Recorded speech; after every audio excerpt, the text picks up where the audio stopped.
Mais salut public, comment tu vas? Moi c'est Fabien, bienvenue sur la chaîne Objectif des jeux, tu la vois quand même. Je suis là aujourd'hui pour cette vidéo pour te montrer mes petits jeux d'été. Tiens, je mets mes lunettes, voilà, pour te montrer que c'est l'été quand même, je te rappelle, parce que des fois dehors c'est pas forcément très clair.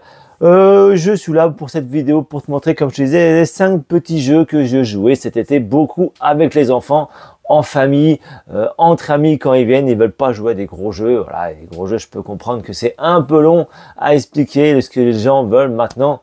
Comme dans tout, c'est jouer tout de suite et très rapidement sans avoir beaucoup de règles. Et ben, ces 5-6 jeux que je vais te montrer durant cette vidéo sont parfaits pour toi. Je les ai bien déroulés, j'ai bien montré à tout le monde. J'ai découvert récemment un jeu que je t'en parlerai dans la vidéo.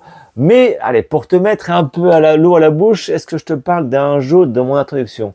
Allez, ok. Je te parle de Tocomaja. En plus, je suis un peu lorrain et c'est un jeu lorrain, donc je suis chauvin. C'est pour te parler de ce jeu qui est quand même très addictif. On va s'amuser à faire des majorités de chiffres de 1 à 5. Et dès, par exemple, j'ai une majorité de 2, et ben, je vais récupérer un petit jeton majorité qui va me donner des points de victoire supplémentaires. Mais attention, si l'adversaire il fait une majorité, donc il fait plus de brelans de 2 que moi, c'est lui qui va récupérer ce jeton majorité de 2 et qui aura des points de victoire supplémentaires. Et mon choix va être compliqué. Est-ce que je continue sur ce chiffre à faire encore plus que lui, ou si je pars avec d'autres chiffres? Tout est dans ce jeu, c'est stratégique, c'est vraiment sympa. C'est de 2 à 6 joueurs pour des parties d'environ 30 minutes parce qu'il y a plusieurs manches.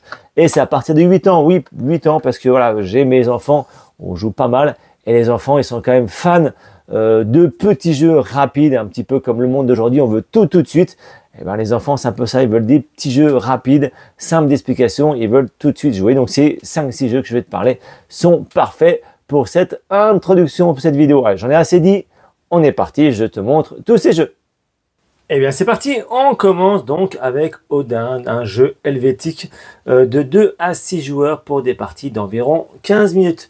Alors comment se joue ce jeu? Nous avons un grand tas de cartes avec différentes valeurs et différentes couleurs.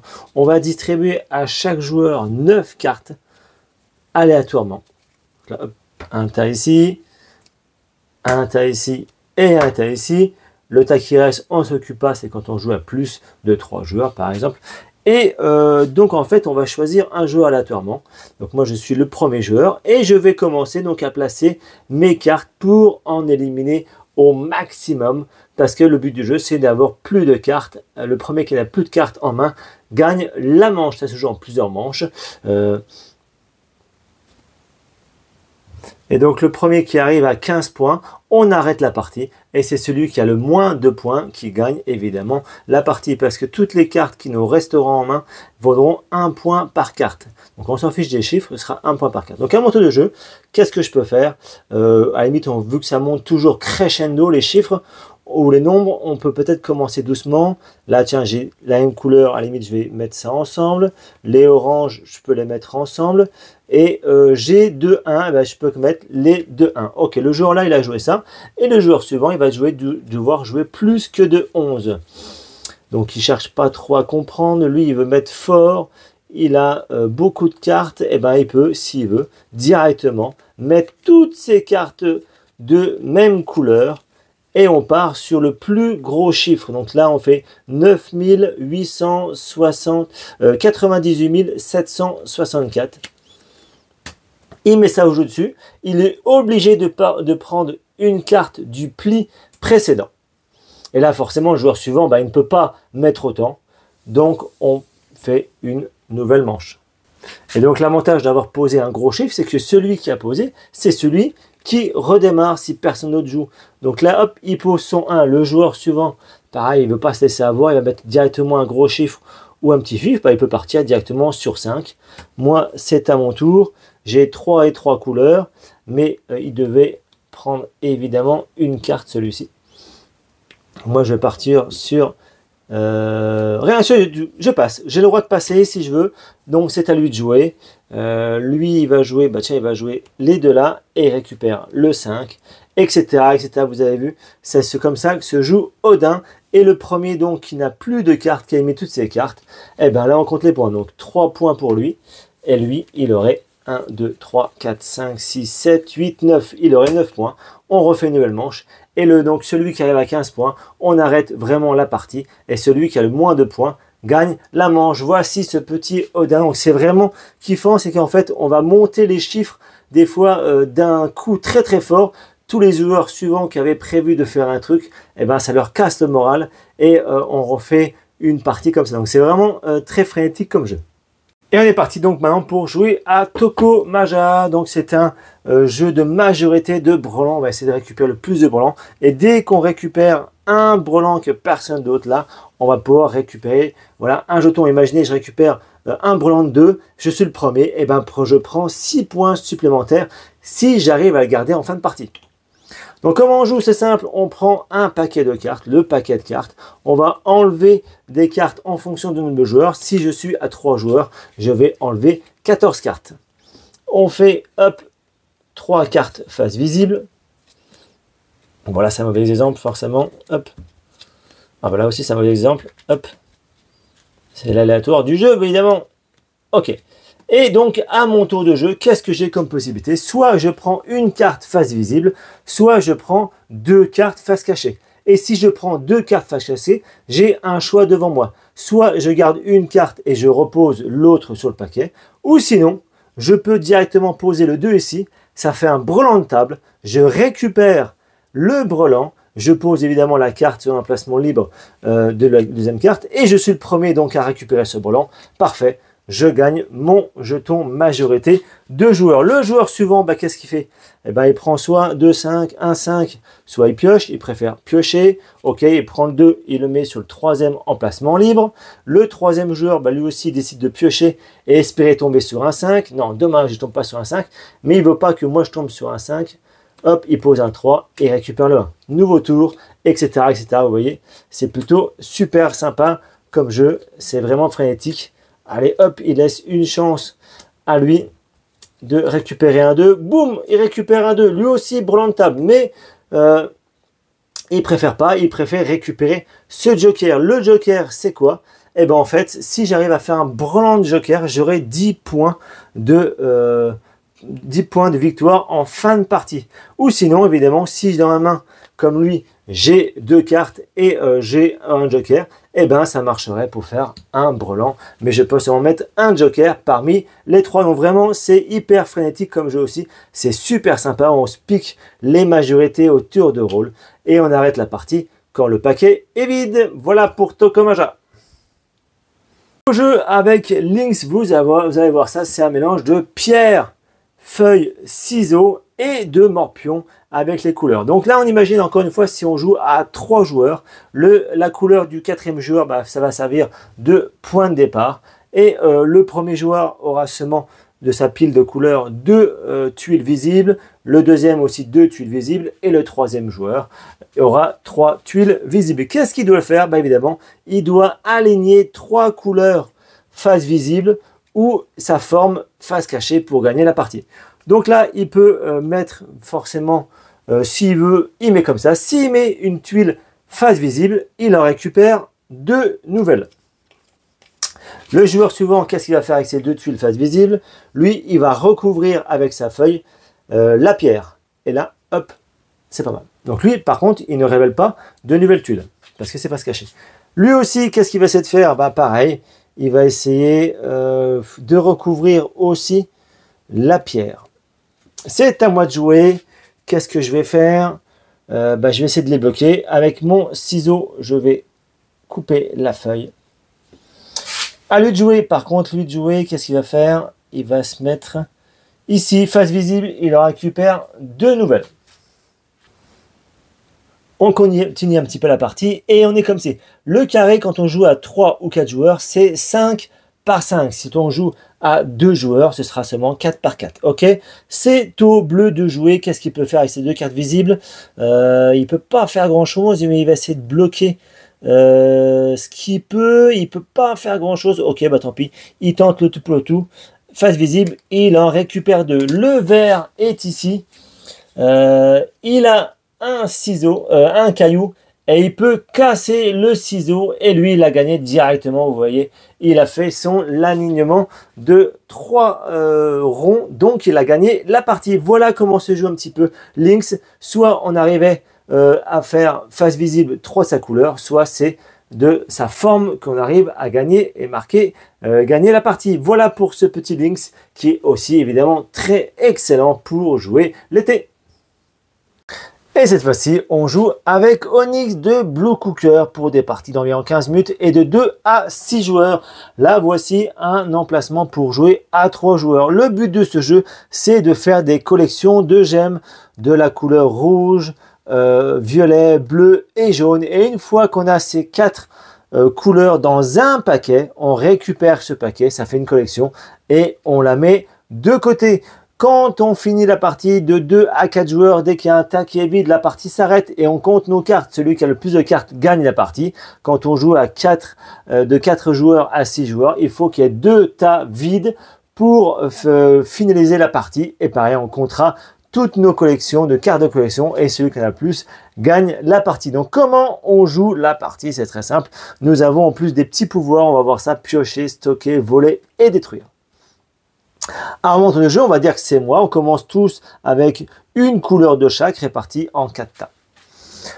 Donc là, ça offre à moi beaucoup de possibilités. Je peux prendre toujours, je prends une couleur. Si la couleur est reliée avec la même couleur sur un tas à côté, je peux prendre évidemment ces 2 cartes. Donc là, je pourrais prendre soit les 2 violettes, je pourrais prendre tous les bleus, puisque les 3 cartes bleues parce qu'ils sont reliés, ou je pourrais prendre les 2 cartes couleur rouge parce qu'ils sont reliés.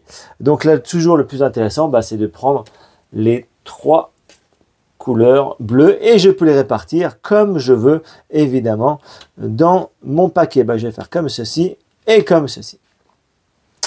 Tour suivant, et non, pas tour suivant, puisque la couleur majoritaire, donc c'est le bleu. Et donc, je vais pouvoir appliquer le pouvoir qui est stocké. Prendre une carte sur une pioche et la placer dans ton stock, dans mon stock. Donc, la pioche, c'est évidemment ici. Je regarde par rapport à ce qui me manque. Tiens, là, il manque du violet. Pouf, je récupère le violet. J'ai une collection. Hop, je la défausse et je la mets dans mon tas que je devrais compter en fin de partie. Le joueur suivant, il joue.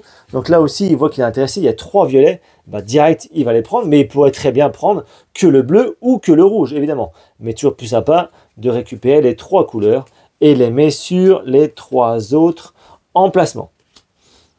Donc là, il a...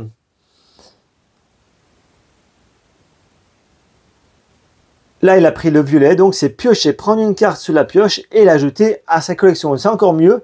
Donc, il va prendre, tiens, il va prendre la rouge, hop, la rouge qui est ici, et il l'ajoute directement à sa collection. Donc, c'est encore plus simple, ça lui fait directement un point de victoire en fin de partie. À lui de jouer, là, il a 2 bleus directement. Il va prendre les 2 bleus, il va appliquer le pouvoir, donc prendre une carte sur une pioche et la mettre dans son stock. Il va prendre quoi? Il va prendre le violet, hop, pour aider. Et ça revient donc à mon tour. À mon tour, qu'est-ce que je peux faire? Là, vous voyez, il n'y a aucune carte qui est reliée. Donc, je serai obligé de prendre une carte. Je vais prendre, tiens, la violet, je pourrais la mettre ici. Ou si, la violet, la jaune, je peux la mettre très bien ici pour compléter ma collection. Mais je peux très bien aussi, si je veux, la mettre ici pour faire un nouveau tas. Bon, je vois pas l'intérêt. L'intérêt, c'est quand même d'avoir des collections. Je la mets ici et hop. Et donc, comme j'ai pris jaune, je peux voler. Donc, c'est-à-dire prendre une carte sur une collection adverse et l'ajouter à sa collection. Qu'est-ce qui est intéressant que je pourrais piquer? Je vais prendre du violet. Tiens, je vais prendre du violet à lui et hop, je le rajoute à moi. À lui de jouer, tiens, il va prendre le rouge. Ok, rouge, c'est détruire. Détruire, qu'est-ce qu'il peut faire? Il peut prendre une carte sur une collection adverse et la défausser. Il va prendre, il va prendre chez moi le violet que je lui avais piqué et on la défausse, c'est-à-dire qu'on la met au milieu. Voilà, vous avez vraiment compris toutes les règles de Onyx. Franchement, c'est super sympa. Une fois que je vous dis, quand le tas est vide, on compte 1, 2, 3, 4, 5, 6, 7, 8, 9. Ça me fait 9 points. Et en fonction des autres joueurs, on voit qui a le plus de points pour gagner la partie. Vraiment, ce petit jeu Onyx est très plaisant. J'ai découvert que très récemment, mais je tenais à vous en parler car il est vraiment très très bon. Allez, petit bonus avec Pixies, j'en ai déjà parlé un petit peu dans mes vidéos sans vous expliquer le fonctionnement. Voilà, c'est l'occasion de vous montrer parce qu'on y joue beaucoup à ce jeu qui est tout choupinet mais qui est vraiment en fait plutôt tactique comme jeu. Ok, Pixies. Alors, donc nous avons un grand tas de cartes avec pas mal de cartes qui sont de différentes couleurs, qui sont en fonction des couleurs de la saison, entre l'automne, l'hiver, printemps et automne. À chaque fois, nous avons un numéro et des croix ou des ronds. Les ronds, c'est les bonus, les croix, c'est des malus. En fonction du nombre de joueurs, on va révéler des cartes. Donc pareil, encore une fois, si on joue à 3, eh ben, je vais révéler 3 cartes. Hop. Et donc, c'est celui qui a révélé les cartes qui commence. Donc, je vais prendre, eh ben, je vais partir sur celle-ci. Donc là, il faut s'imaginer que nous avons chacun devant nous un tableau de 1, 2, 3, 4, 5, 6, 7, 8, 9. Ok, donc là, je mets le numéro 5 ici. Le deuxième joueur, eh ben, lui va prendre le numéro 5 qui mettra aussi là. Et le troisième joueur, il va prendre le numéro 8 qui mettra plus bas. Et à chaque fois, on va enchaîner des tours. Donc là, celui qui a joué en dernier, eh ben, c'est lui qui va rejouer en premier. Ben là, c'est un petit bonus. Cette carte-là, en fait, fait toutes les saisons. Il faut quand même la mettre au niveau du 6. Donc le 6, c'est ici. Comment on reconnaît en fait le tableau, hein? Voilà, pour vous rappeler, c'est bien marqué 1, 2, 3, 4, 5, 6, 7, 8, 9. Donc attention à pas trop se mélanger. À moi de jouer, je vais mettre le 4 ici. Et lui, il va mettre le 8 en dessous. Il a fini de jouer, c'est à lui de commencer. Et le but de ce jeu, bien évidemment, c'est de marquer le plus de points de victoire en fonction des zones, en fonction des points qu'on aura validés et en évitant le malus. Donc là, c'est à lui, il va prendre le 9 qui est ici. Lui, il va prendre, bah tiens, pour valider donc une valeur, il va prendre, le joueur-là va prendre le 6 alors qu'il y a déjà un 6. Donc, il va réfléchir entre les deux cartes qu'il va garder. Il décide de garder celle-ci. Celle-ci, donc, il va la retourner et il laisse face visible son 6. Là, comme il y a une carte en dessous, en fin de partie, il aura 6 points car sa carte est validée. Moi, je prends le 7. On avance un peu dans la partie. C'est à moi de jouer. Voilà, vous voyez, j'ai un 8. J'ai déjà un 8. À moi de savoir quelle carte je vais garder. Bah, je suis en train de me faire une petite collection de couleurs rouge, donc je mets comme ça, je valide. Donc mon 8, lui, il va prendre son 5, pareil, il va choisir entre les deux, bah, il va garder la couleur verte, donc il met comme ça. Le troisième joueur, en fait, il va récupérer donc le 6, et il voit déjà qu'il y a déjà son 6 qui a validé, donc il ne peut pas prendre cette carte 6. Et bien tout simplement, il va la mettre face cachée sur un des emplacements libres qui restent. Donc le 1, le 2, le 3 ou le 9. Peut-être le 9, ça peut être intéressant. S'il avait chopé un 9, eh ben, il pourra rapidement valider. Et dès que quelqu'un a fini son paquet, donc comme moi j'ai fini mon tableau, et ben là on déclenche la fin de partie et on va compter les points. Donc il y a 3 façons de scorer la partie. Déjà on voit toutes les cartes validées. Validé, je vous rappelle, c'est qu'il y a déjà une carte en dessous. Donc là moi j'ai que 5 points, j'ai 8 points et 7 points. Par exemple, lui, il a beaucoup plus. Il a un 9 validé, un 8 validé, un 7 validé et un 6 validé. Donc là, en points purs, il a beaucoup plus de points. Lui, il a que le 9 validé et le 5 validé. Donc là, on note les scores pour ça. Ensuite, on rajoute la couleur. Donc moi, la plus grande couleur, bah, c'est la couleur rouge. J'ai une carte, 2 cartes, 3 cartes, 4 cartes. Et le joker qui compte aussi pour n'importe quelle couleur. Donc j'ai 5 cartes de la même couleur. Ça me rajoute 5 points. Lui aussi, il n'est pas trop mal. Il a une couleur joker, 2 couleurs joker, un bleu et une couleur joker. Donc il a 4 cartes de couleur. Et lui, il a que 1, 2, 3, 4 aussi de la même couleur. Ça, c'est la deuxième façon qu'il faut rajouter les points. Et la troisième score qu'il faut rajouter aussi, eh ben, c'est tous les petits ronds qu'on voit ici. Eh ben, ça fera 6 points, 1 point par rond de bonus. Et les croix, bah là, ça fait moins 5 par rapport à son 8 parce qu'il y a 5 croix. On fait le mix de tout ça, vous voyez, et on compte les points. Voilà, petit scoring. Les points purs, la plus grande zone et les positifs négatifs. On fait la somme de tout ça. Ça se joue en 3 manches et on voit celui qui a pu marquer le plus de points de victoire. Franchement, c'est super tactique entre savoir ce qu'on va faire, qu'on garder comme zone, quelle carte on va les valider, ce qu'on va garder ou ce qu'on va enlever. C'est un très bon jeu familial, parfait pour jouer l'été. Allez, dernier jeu que je vous propose aujourd'hui dans cette sélection de l'été, c'est SkyTeam édité par Scorpion Max K. C'est un jeu exclusivement de joueurs coopératifs. Ça ne peut pas plaire à tout le monde, mais moi ça me plaît malheureusement.